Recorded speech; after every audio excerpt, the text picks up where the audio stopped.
ko, Bi, nandoon siya sa loob ng unan. Anong ginagawa mo sa loob ng unan? Diyos ko, sobrang na-stress ako, Bi. Nawawala yung maliit na pusa, yung orange. So kanina kasi nagpapahinga lang dyan yung mga pusa. So nandito yung mga kittens. So I thought, chill lang sila dyan, hindi sila bababa and everything. As in, kanina ko pa hinahanap, Bi, wala dito sa kama. Kasi akala ko, hindi naman sila bababa, Bi. Alam mo naman, kuting, nandyan lang, chill lang. So ito na nga, hinahanap ko na nga dito sa buong kama, Bi. Wala talaga siya, Bi. Dito, Bi, wala. Chinek ko na dyan, Bi, wala. Walang nag-iingay, walang ganyan, walang everything. Even dito sa gilid ng kama ko, Bi, chinek ko din, wala din talagang nagningiyaw.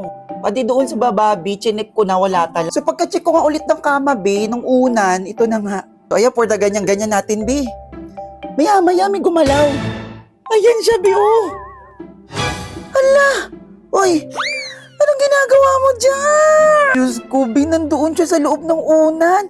Anong ginagawa mo dyan? Di ka man lang umiyak-iyak, Bi. Kakaloka ka. Tignan mo, Bi, oh, kanina pa ako naghahanap, Bi. Ni isang ingay, wala. Parang, halika na dito. Diyos ko ka talaga. Anong ginagawa mo sa loob ng unan? Kanino ko pa hinahanap yung kuting, Bi, na sa loob lang pala ng unan. Anong ginagawa mo sa loob ng unan? Kanina pa ako naghahanap sa'yo, Bi.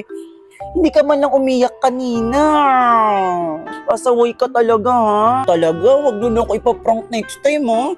Lalo ka na. Ikaw sobrang kulit mo na talaga, ha?